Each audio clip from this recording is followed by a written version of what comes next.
अस्सलाम वालेकुम। आज की वीडियो में हम बात करेंगे कंपनी के ऑब्जेक्टिव्स की और कौन सा ऑब्जेक्टिव जो है वो कंपनी के लिए सूटेबल है, उसे कौन सा ऑब्जेक्टिव सेट करना चाहिए। इस रिगार्ड में हम दो पॉसिबल या कॉमनली कंसीडर्ड ऑब्जेक्टिव्स को डिस्कस करेंगे और उनका कंपैरिजन करेंगे। वो है profit maximisation and wealth maximisation.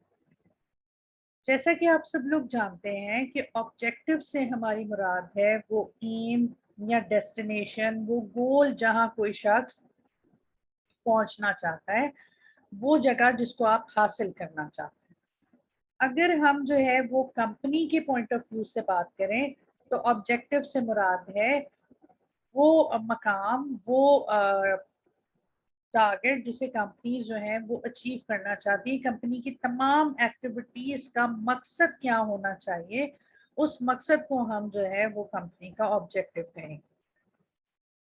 अब हम इन दोनों जो पॉसिबल ऑब्जेक्टिव्स हैं इनके बारे में बात कर लेते हैं कि ये जो है वो कंपनी के अंदर किस तरह से रोल प्ले कर रहा होता है।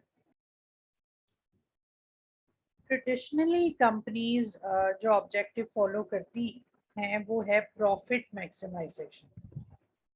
ये एक ट्रेडिशनल अप्रोच है, ओल्ड अप्रोच है, लेकिन बहुत कॉमनली सॉट आफ्टर ऑब्जेक्टिव है कंपनीज का। और क्यों ना हो, क्योंकि प्रॉफिट जो है वो मेन मकसद है किसी भी बिजनेस एंटरप्रेन्योर का बिजनेस में आने के लिए। ये वो डिफरेंशिएटिंग पॉइंट है जो कि बिजनेस एक्टिविटी को नॉन बिजनेस एक्टिविटी से अलग करती है। आप सब जानते हैं कि बिजनेस में हम जो है वो मुख्तलिफ प्रोडक्ट्स कस्टमर तक पहुंचाते हैं, उनको क्रिएट करते हैं या उनको डिस्ट्रीब्यूट करते हैं, उनकी रिटेलिंग करते हैं या सर्विसेज प्रोवाइड कर रहे होते हैं, आइडियाज को सेल कर रहे होते हैं। तो अगर इन तमाम एक्टिविटीज का मकसद प्रॉफिट कमाना है तो हम इन एक्टिविटीज को बिजनेस एक्टिविटीज कहेंगे, वरना ये बिजनेस एक्टिविटीज की कैटेगरी में नहीं आएंगी। गुड्स एंड सर्विसेज पहुंचाने का काम जो है वो नॉन बिजनेस ऑर्गेनाइजेशंस भी करती हैं। चैरिटेबल ऑर्गेनाइजेशंस या वेलफेयर ऑर्गेनाइजेशंस भी लोगों तक गुड्स एंड सर्विसेज पहुंचा रही होती हैं। जैसे आप एग्जांपल लीजिए ईदी फाउंडेशन की या छीपा फाउंडेशन की।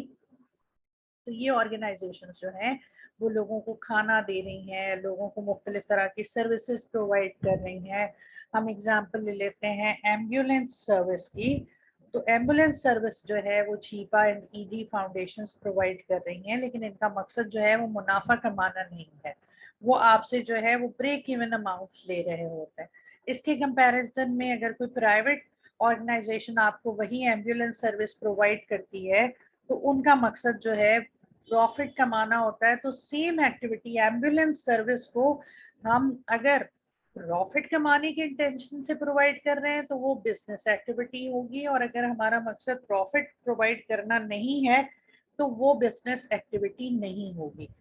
यहाँ पर हम इसलिए वजह तौर पे ये कह सकते हैं कि प्रॉफिट वो पहली चीज है जो कि बिजनेसमैन के माइंड में होती है, किसी भी कंपनी एंटरप्रेन्योरशिप के जहन में होती है कि मैं इस तमाम जो पेन्स ले रहा हूँ या ले रही हूँ उन सब का मकसद क्या है, वो उसका मोटिवेशन क्या है।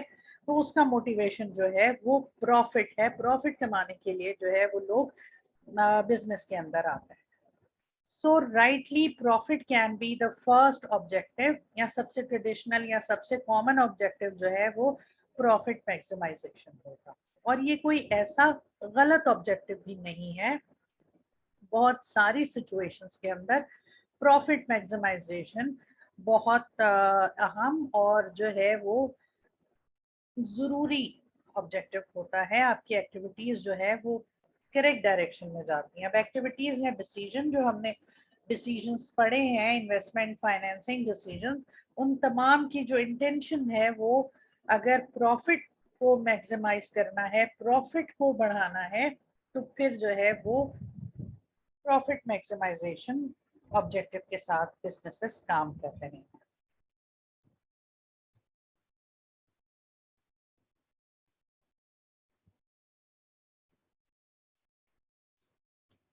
फर्दर हम आगे मजीद डिटेल में देखते हैं कि प्रॉफिट जो है वो बिजनेसेस के लिए किस तरह से अहम है।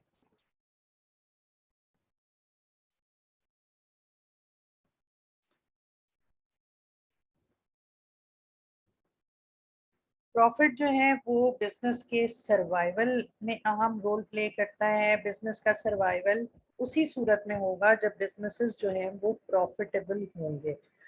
कोई भी बिजनेस जो है वो एक्टिविटी बहुत ज़्यादा अरसे तक, बहुत सालों तक बगैर प्रॉफिट कमाए जो है एग्जिस्ट नहीं कर सकती है। आहिस्ता आहिस्ता आपका अगर आप लॉस में जा रहे हैं तो ग्रेजुअली आपका कैपिटल जो है वो रिड्यूस होना शुरू हो जाएगा उन लॉसेस को कवर करने के सिलसिले में। और अल्टीमेटली एक पॉइंट ऐसा आएगा जब आपको बिजनेस को जो है वो वाइंड अप करना पड़ेगा। लिहाजा बिजनेस के लॉन्ग टर्म सर्वाइवल, बिजनेस के एग्जिस्टेंस के लिए, बिजनेस के जिंदा रहने के लिए प्रॉफिट जो है वो एक बहुत एसेंशियल पार्ट है। प्रॉफिट नहीं है तो बिजनेस का सर्वाइवल नहीं। Next is the growth. सिर्फ सर्वाइवल जो है वो एक सोल रिक्वायरमेंट नहीं होती है बिजनेस की, बल्कि बिजनेसेस को जो है वो सरवाइव करने के बाद ग्रोथ की तरफ भी जाना होता है, एक्सपेंशन की तरफ जाना है, बढ़ना है, फलना फूलना है। उसके लिए भी प्रॉफिट जो है वो जरूरी होते हैं। बिजनेसेस की ग्रोथ के अंदर प्रॉफिट जो है वो रोल प्ले करता है। एफिशिएंसी। आप सब जानते हैं कि प्रॉफिट का मतलब है रेवेन्यू माइनस एक्सपेंसेस। जब हम अपने रिसोर्सेज को एफिशिएंटली इस्तेमाल करेंगे तब हमारा प्रॉफिट जो है वो बढ़ेगा। सो प्रॉफिट मोटिवेशन या प्रॉफिट मैक्सिमाइजेशन जो है वो आपको इस डायरेक्शन में लेके जाती है कि आप अपने रिसोर्सेज को बेहतर तौर पे इस्तेमाल करें, उन्हें वेस्ट होने से बचाएं, उनसे जो है वो मैक्सिमम आउटपुट हासिल करने की कोशिश करें। अगर आप ऐसा करेंगे तो आपका जो कॉस्ट वाला एलिमेंट है वो रिड्यूस होगा। जब कॉस्ट रिड्यूस होगी तो रिजल्टेंट प्रॉफिट जो है वो ज्यादा आएगा। सो कंपनी के अंदर जो है वो प्रॉफिट मैक्सिमाइजेशन का कॉन्सेप्ट एफिशिएंसी लेकर आता है। ये इन्वेस्टर्स को अट्रैक्ट करता है। जब आप प्रॉफिटेबल हैं, आपका बिजनेस अच्छा चल रहा है, आप जो है वो मार्केट में अपनी प्रोडक्ट को सेल कर रहे हैं, तो ये चीज़ मजीद इन्वेस्टर्स को आपके बिजनेस की तरफ लेकर आती है। मजीद पैसा जो है वो आपके बिजनेस के अंदर आता है। तो प्रॉफिट जो है वो एक ऐसा तरीका है जिससे आप जो है एक्सटर्नल फाइनेंसिंग को अट्रैक्ट कर सकते हैं। मेजर ऑफ परफॉर्मेंस है, प्रॉफिट एक यार्ड स्टिक है जिसके जरिए से हम जो है वो बिजनेस की परफॉर्मेंस को देखते हैं। जनरली अगर आपसे कहा जाए 2 या 3 कंपनीज की आपको इनकम स्टेटमेंट दे दी जाए और पूछा जाए कि कौन सी कंपनी बेहतर परफॉर्म कर रही है, तो जनरली आप उस कंपनी को बेहतर कंपनी कहेंगे जिस कंपनी के प्रॉफिट्स आए हैं। सबसे पहला ख्याल किसी कंपनी की परफॉर्मेंस के बारे में हमारे जहन में आता है तो हम यही देखते हैं कि वो कंपनी कितना मुनाफा दे रही है, वो कितना कमा रही है। सो it is a measure of performance for a company. Source of finance, हमने एक्सटर्नल फाइनेंस की बात की थी। प्रॉफिट जो है वो इंटरनल फाइनेंसिंग में रोल प्ले करता है। जो प्रॉफिट आप कमा रहे हैं, जो मुनाफा आपको हो रहा है, अगर बिजनेस के अंदर रिक्वायरमेंट है, आपको ज़रूरत है आप फाइनेंसिंग की, उस प्रॉफिट को आप जो है उस फाइनेंसिंग के लिए इस्तेमाल कर सकते हैं। बैलेंस शीट में आपने देखा होगा we have an account that is called as retained earning. Retain earning का मतलब है वो प्रॉफिट जो हम बिजनेस के अंदर री इन्वेस्ट करते हैं। सो फाइनेंसिंग की एक सोर्स जो है वो आपका कमाया हुआ प्रॉफिट भी है। वेलफेयर।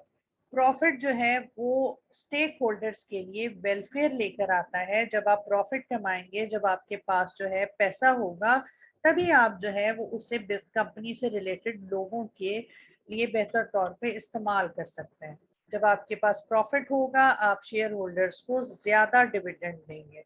जब आपके पास प्रॉफिट होगा तो आप अपनी लायबिलिटीज टाइम पर पे करेंगे। आपके क्रेडिटर्स जो हैं उनका पैसा फंसा नहीं रहेगा, उनको उनका पैसा जो है वो टाइमली मिलेगा। अगर आप प्रॉफिटेबल ऑर्गेनाइजेशन है तो आप सोसाइटी के वेलफेयर के लिए काम कर सकते हैं, आप सोसाइटी के लिए जो है वो डिफरेंट प्रोजेक्ट्स इनिशिएट कर सकते हैं, स्कूल्स में पैसा दे सकते हैं, आप हॉस्पिटल्स क्रिएट कर सकते हैं, आप कोई भी क्लीनिंग पर्पस के लिए पैसा कर सकते हैं। जैसे हमारे पास आपने जो है वो KFC की बकेट लेकर आते हैं तो उसमें लिखा होता है कि इसका पैसा जो है वो सिटीजन फाउंडेशन के बच्चों की एजुकेशन के लिए जा रहा है, प्रॉफिट में से शेयर जो है वो वहां दे रहे हैं। बाज ऑर्गेनाइजेशन जो है वो एनवायरनमेंट क्लीनिंग के लिए पैसे दे रही होती है। तो ये तमाम सारे काम जो है वो उस वक्त मुमकिन है जब ऑर्गेनाइजेशन प्रॉफिट कमा रही है। अगर आपके पास अपने सर्वाइवल के लिए पैसा नहीं है तो फिर आप बाकी लोगों के बारे में नहीं सोचेंगे, सबसे पहले आप अपने बारे में सोच रहे होंगे। बिजनेस को अपने सर्वाइवल, अपने एग्जिस्टेंस की जंग जो है वो लड़ रहा होगा। लिहाजा अगर बिजनेसेस प्रॉफिटेबल हैं तब जाकर वो सोसाइटी के लिए बेनिफिशियल हो सकते हैं। हाई प्रॉफिट होगा, आप हाई टैक्सेस गवर्नमेंट को देंगे, गवर्नमेंट को हाई टैक्सेस देंगे तो सोसाइटी के अंदर बेहतर प्रोजेक्ट्स में वो पैसा लग सकेगा और ओवरऑल हमारे माशरे के अंदर, हमारी सोसाइटी के अंदर, हमारी इकोनॉमी के अंदर जो है वो बेहतरी आएगी। फीचर्स क्या है प्रॉफिट मैक्सिमाइजेशन के? Firms choose investment proposal which suits profit maximization criteria and reject proposal which bring less profit. अब अगर हमारा ऑब्जेक्टिव प्रॉफिट मैक्सिमाइजेशन है तो हम उन प्रोजेक्ट्स को सिलेक्ट करेंगे जिनमें ज्यादा प्रॉफिट है, उनके कंपैरिजन में जिन प्रोजेक्ट्स के अंदर कम प्रॉफिट है। कंपनीज अपनी प्राइसेस जो है वो इस तरह से सेट करेंगी कि उनका जो है आउटपुट इस तरह से डिजाइन करेंगी कि उनका प्रॉफिट जो है वो मैक्सिमम हो। आपने ब्रेक इवन एनालिसिस वगैरह पढ़ा होगा, तो हम वो क्वांटिटी आइडेंटिफाई करने की कोशिश करते हैं जिसके ऊपर हमारी जो है वो प्रॉफिट मैक्सिमम हो। हमें कितने यूनिट्स प्रोड्यूस करने हैं, बिकॉज जो है हर बनने वाला यूनिट वेरिएबल और फिक्स कॉस्ट दोनों को कवर करता है। तो एक सर्टेन पॉइंट ऐसा आता है जिसपे हम जो है वो मैक्सिमम प्रॉफिट कमा रहे होते हैं, हमारी जो है वो फिक्स कॉस्ट डिस्ट्रीब्यूट हो जाती है among units, and that point is the maximum return point. तो जब आपका प्रॉफिट जो है वो मैक्सिमाइजेशन ऑब्जेक्टिव है तब आप जो है वो इस ऑप्शन के लिए जा रहे होते हैं कि हमें क्या प्राइसेस सेट करनी चाहिए और हमें कितना आउटपुट क्रिएट करना चाहिए, प्रोड्यूस करना चाहिए in order to get profit maximisation. Capital हासिल करने के लिए भी हम जो है उन सोर्सेस की तरफ जाते हैं जहाँ पे हमारी कॉस्ट जो है वो कम हो, और EPS earning per share of the firm को मैक्सिमाइज करने की कोशिश करते हैं by keeping all the cost low.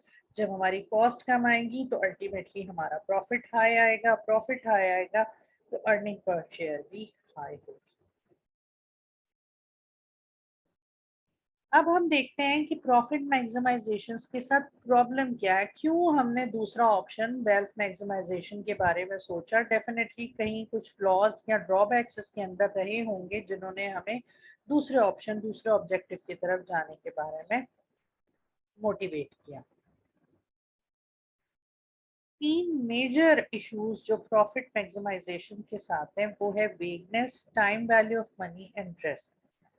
सबसे पहला पॉइंट वेगनेस, यहाँ से मुराद ये है कि प्रॉफिट मैक्सिमाइजेशन में हम कहते हैं कि जी प्रॉफिट को बढ़ा दे। अब बिजनेस के अंदर, कंपनी के अंदर प्रॉफिट से बहुत सारे प्रॉफिट्स मुराद हो सकते हैं।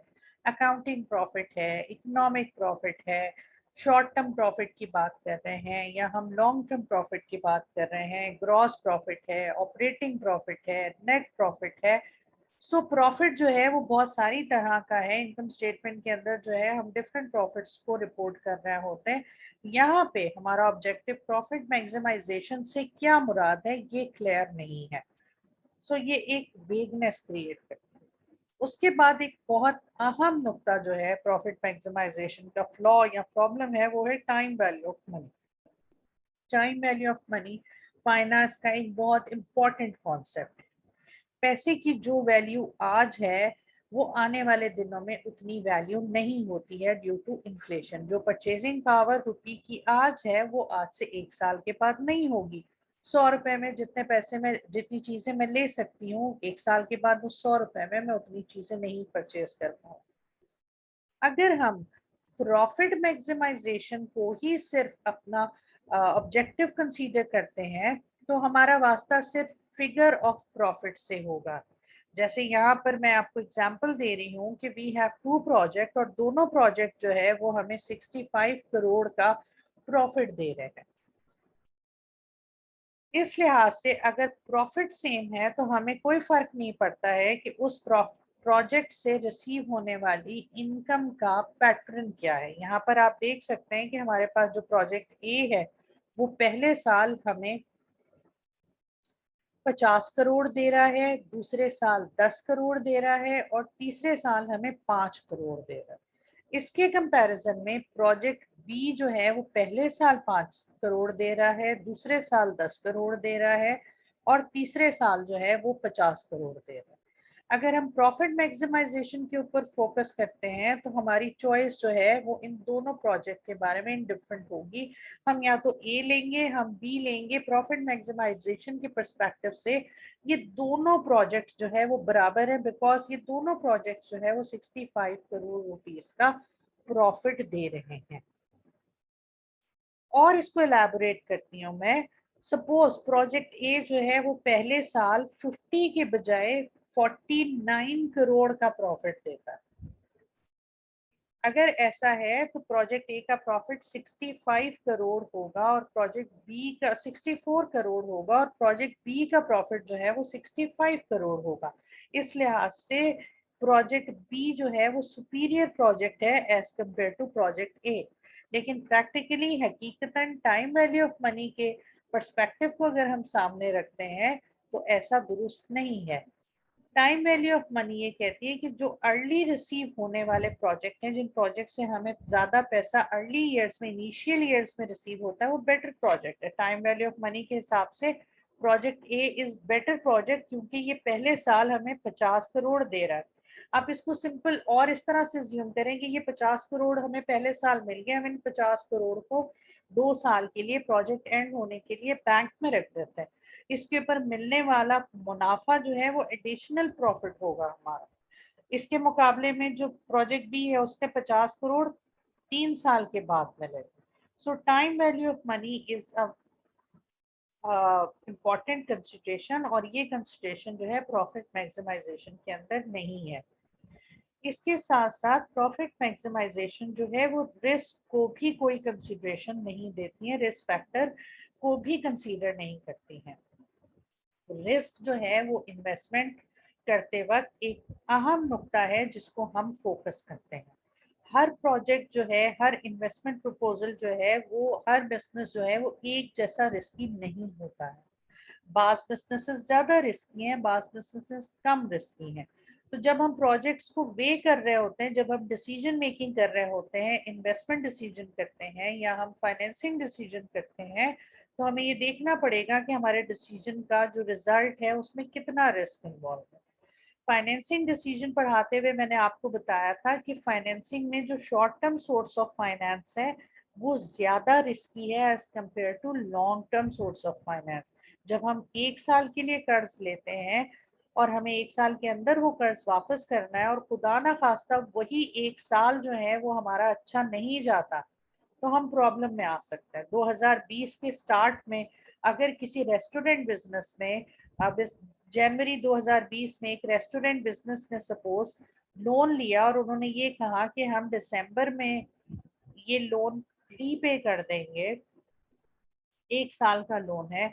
आप सब जानते हैं कि 2020 में कोरोना आया, फरवरी से जो है वो मुल्क में कोरोना फैल गया और हम लॉकडाउन की तरफ चले गए और तमाम रेस्टोरेंट्स बंद हो गए। होम डिलीवरीज भी जो है वो अलाउड नहीं थी और लोग बाहर नहीं जा रहे थे। अगर रेस्टोरेंट खुल भी जा रहे थे तो लोग बाहर का खाना नहीं खा रहे थे कि जो कुक पका रहे हैं खुदा ना खास्ता वो कोरोना से अफेक्टेड ना हो। तो उस 1 साल में 2020 के दौरान जो है होटल इंडस्ट्री बहुत बुरी तरह से उसने सफर किया। वो रेस्टोरेंट जिसने 2020 जनवरी में कर्ज लिया था वो दिसंबर में वापस करने की पोजीशन में नहीं होगा, या कम से कम उन्हें बहुत मुश्किल पेश आएगी उस पैसे को वापस करने में, बिकॉज उन्होंने अर्न तो किया ही नहीं। लेकिन क्रेडिटर से चूंकि 1 साल का वादा है तो हमें वो कर्ज 1 साल में ही वापस करना है। शॉर्ट टर्म क्रेडिट रिस्की है। इसके मुकाबले में अगर उस रेस्टोरेंट ने 5 साल के लिए कर्ज लिया होता, 1 साल अच्छा नहीं गया, कोरोना में निकल गया, दूसरा साल 2021 में हालात बेहतर हैं, 22, 23, 24 में इंशाल्लाह और बेहतर हो जाएंगे और बिजनेसेस जो है वो फ्लोरिश करेंगे, रन करेंगे, रेवेन्यू कमाएंगे, प्रॉफिट कमाएंगे। सो बिजनेस ओनर के पास जो है वो 5 साल है उस लोन को रीपे करने के लिए। लॉन्ग टर्म फाइनेंसिंग जो है वो लेस रिस्की होती है as compare to short term financing. तो हमारा फाइनेंसिंग डिसीजन करते हुए हम रिस्क फैक्टर को देखते हैं, लेकिन प्रॉफिट मैक्सिमाइजेशन में हम रिस्क फैक्टर को नहीं देखते हैं। रिस्क को हम प्रोजेक्ट से एसोसिएटेड, डिसीजन मेकिंग से एसोसिएटेड रिस्क जो है उनको इग्नोर किया जाता है और हम सिर्फ प्रॉफिट के ऊपर फोकस करते हैं कि जी इस प्रोजेक्ट का प्रॉफिट आए है। वी आर नॉट कंसर्न कि ये रिस्की है या कितना रिस्की है, हम हाई प्रॉफिट की तरफ जा रहे होते हैं। सम टाइम ये चीजें जो है वो बिजनेस के लिए नुकसानदेह साबित होती है। अब हम मूव करते हैं, हमारा नेक्स्ट कॉन्सेप्ट या नेक्स्ट ऑब्जेक्टिव जो है वो है वेल्थ मैक्सिमाइजेशन। वेल्थ मैक्सिमाइजेशन वो प्रोसेस है जिसमें हम, या वो ऑब्जेक्टिव है जिसमें हम ये कोशिश करते हैं कि हमारे जो ओनर हैं, हमारे जो बिजनेस के शेयर होल्डर हैं, उनके शेयर्स की वैल्यू को बढ़ाया जाए। वेल्थ मैक्सिमाइजेशन किस तरह से, या कैपिटलाइजेशन ऑफ शेयर होल्डर किस तरह से कैलकुलेट होगी?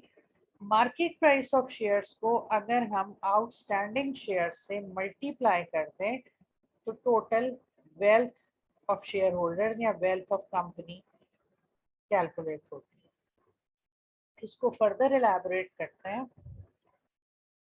वेल्थ से मुराद जो है वो शेयर होल्डर्स के शेयर्स की टोटल मार्केट वैल्यू है। अगर मेरे पास 10 शेयर्स हैं और एक शेयर की प्राइस जो है वो 100 रुपए है, तो मेरी वर्थ या वेल्थ जो है वो 1000 रुपए है।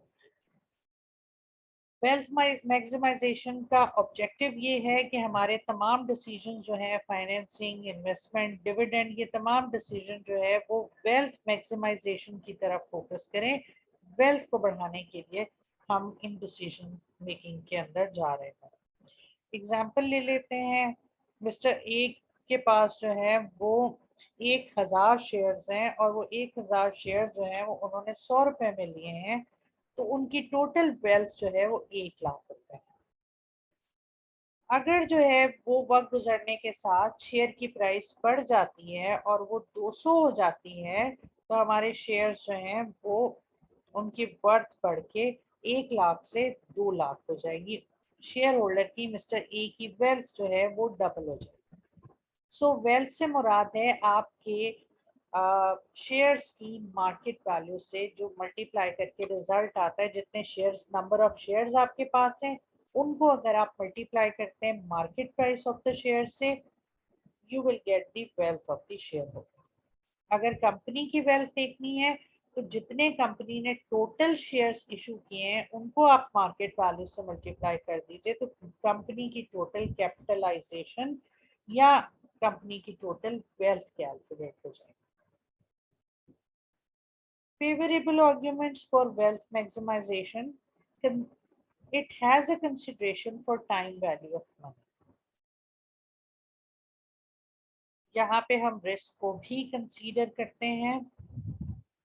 लॉन्ग टर्म गोल्स के ऊपर है। वेल्थ जो है, शेयर की जो प्राइस है वो आपके लॉन्ग टर्म गोल्स के अंदर आती है। शेयर प्राइस जो है वो आपके लॉन्ग टर्म डिसीजंस का रिजल्ट होती है। अगर आप टाइम वैल्यू ऑफ मनी को कंसीडर कर रहे हैं, आप रिस्क का एक सर्टन मॉडरेट जो कंपनी का जो कह लीजिए कि टारगेटेड है या डिजायर्ड रिस्क है, उतना रिस्क आप ले रहे हैं, लॉन्ग टर्म गोल्स के ऊपर फोकस कर रहे हैं, then it will be reflected in the price of the share। अगर आप जो है वो कंपनी इंटेंडेड है लो रिस्क की तरफ और हमने हाई रिस्क प्रोजेक्ट ले लिए, तो हमारे शेयर की प्राइस जो है वो नीचे चली जाएगी। मजीद इसके अंदर जो है वो शेयर होल्डर्स के और सोसाइटी के इंटरेस्ट को कंसीडर किया जाता है वेल्थ मैक्सिमाइजेशन के अंदर। अनफेवरेबल आर्ग्यूमेंट्स में we have indirect, some people argue कि ये प्रॉफिट मैक्सिमाइजेशन को ही घुमा फिरा के एक और नाम देके और बनाया गया है, ये कोई नया कॉन्सेप्ट नहीं है।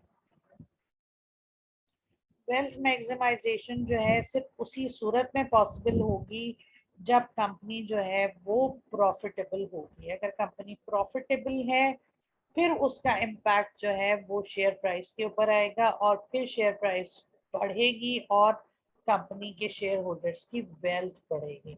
सो it is very much dependent on profitability of the organisation.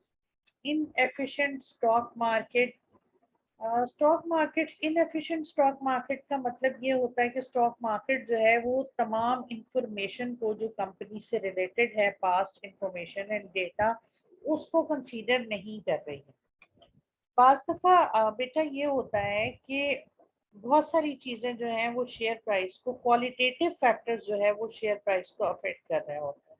Ideally तो ये होना चाहिए कि आपकी कंपनी की परफॉर्मेंस जो है वो शेयर प्राइस के ऊपर रिफ्लेक्ट होनी चाहिए, लेकिन स्टॉक मार्केट में कंपनी परफॉर्मेंस के अलावा इन्वायरमेंटल फैक्टर और lack of knowledge by the investor भी शेयर प्राइस को इफेक्ट करती है, और शेयर जो है अमूमन उस प्राइस पे ट्रेड नहीं हो रहे होते हैं जो कि उनकी इंट्रिंसिक वैल्यू है, जो कि कंपनी की परफॉर्मेंस के ऊपर बेस करती हुई वैल्यू है।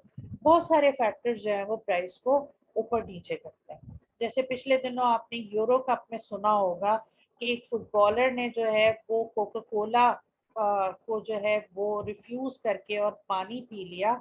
उसने जो है 4 बिलियन से ज्यादा का कोक कंपनी को नुकसान पहुंचाया। जिस शाम ये इंसिडेंट हुआ अगले दिन जो है न्यूज हेडलाइन ये आई कि 4 बिलियन रुपए का नुकसान हुआ है कोका कोला को। तो वो नुकसान क्या हुआ था, उनका प्रॉफिट कम नहीं हुआ था।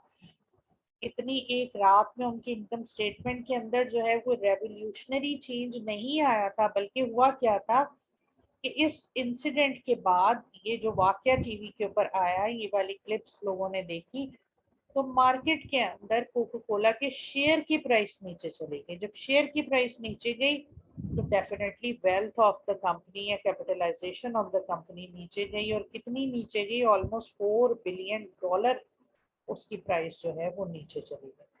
ये एक एग्जांपल है इन एफिशिएंट स्टॉक मार्केट की। अभी आजकल जो है वो बहुत ज्यादा अफगानिस्तान के हवाले से चीजें न्यूज में है। अमेरिका का जाना, जब अमेरिका अफगानिस्तान के अंदर 2001 में आया था तो उन्होंने इन्वेट किया था अफगानिस्तान को, जो कि हमारा नेबरिंग कंट्री है। उनकी आर्मी जो है वो पाकिस्तान पे खुदा ना खास्ता किसी किस्म का अटैक नहीं कर रहे थे, लेकिन उस वक्त हमारी स्टॉक मार्केट जो है वो बैठ गई थी, हमारे शेयर की प्राइसेस बहुत नीचे चली गई थी। सो समटाइम जो है वो कंपनी के डिसीजन मेकिंग या कंपनी की परफॉर्मेंस जो है वो अफेक्ट नहीं कर रही होती, बल्कि और चीजें आपकी वेल्थ को अफेक्ट कर रही होती हैं। तो ये भी एक जो है इस वेल्थ मैक्सिमाइजेशन ऑब्जेक्टिव का अनफेवरेबल आर्ग्यूमेंट है कि इस सूरत में आप क्या करेंगे। वेल्थ तो जो है वो सिर्फ कंपनी परफॉर्मेंस या कंपनी के डिसीजन के ऊपर बेस नहीं करती है, बल्कि एक्सटर्नल फैक्टर्स भी उसको इम्पैक्ट कर रहे होते हैं। एजेंसी प्रॉब्लम, यस, ये प्रॉब्लम भी जो है वेल्थ मैक्सिमाइजेशन की सिचुएशन के अंदर क्रिएट हो सकती है। एजेंसी प्रॉब्लम से मुराद ये है कि कंपनी के शेयर होल्डर्स और कंपनी की मैनेजमेंट के दरमियान जो है कॉन्फ्लिक्ट ऑफ इंटरेस्ट जनरेट हो जाता है। शेयर होल्डर जो हैं वो एजेंट्स होते हैं, वो ओनर होते हैं कंपनी के, और जो मैनेजर्स हैं वो एजेंट्स होते हैं जो शेयर होल्डर्स के बिहाफ पे काम कर रहे होते हैं। अब शेयर होल्डर्स के लिए जो है वो वेल्थ मैक्सिमाइजेशन मेन फोकस है। मैनेजर्स जो काम कर रहे हैं वो ये चाहते हैं कि कंपनी के अंदर प्रॉफिट हाई हो, हर साल इनकम स्टेटमेंट के अंदर पिछले साल के मुकाबले में ज्यादा बड़ा फिगर आ रहा है। यहाँ पर जो है वो कॉन्फ्लिक्ट जनरेट होता है। बास फैसले करने का हक जो है वो मैनेजर्स के हाथ में होता है, टॉप लेवल के डिसीजन मेकिंग या बोर्ड ऑफ डायरेक्टर्स का सिलेक्शन शेयर होल्डर्स करते हैं, लेकिन डे टू डे एक्टिविटीज के अंदर जो डिसीजन मेकिंग हो रही होती है वो मैनेजर्स करते हैं। अब मैनेजर्स जो हैं वो जो डिसीजन मेकिंग करते हैं वो मेनली प्रॉफिट मैक्सिमाइजेशन के ऊपर कर रहे होते हैं या उन चीजों के ऊपर कर रहे होते हैं जिससे उनको बेनिफिट मिलता है या उनके परफॉर्मेंस अच्छी शो हो रही होती है, बिकॉज उनकी नौकरी, उनका एग्जिस्टेंस, उनका सर्वाइवल उनकी परफॉर्मेंस रिपोर्ट के ऊपर डिपेंड करता है। और परफॉर्मेंस रिपोर्ट मेनली है आपका इनकम स्टेटमेंट।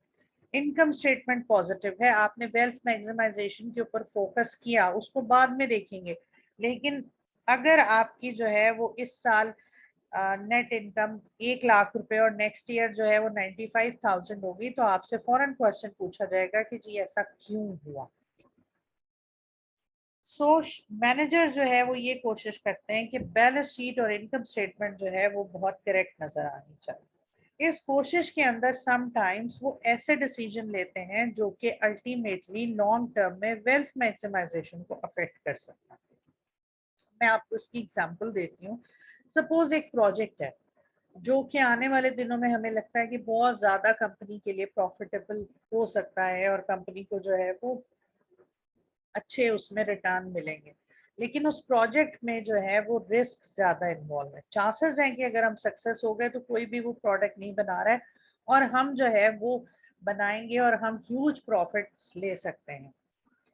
उसके मुकाबले में एक और प्रोजेक्ट है जिसकी सक्सेस के चांसेस हमें सर्टेन है कि जी जरूर सक्सेसफुल होगा, लेकिन उसका प्रॉफिट बहुत कम है।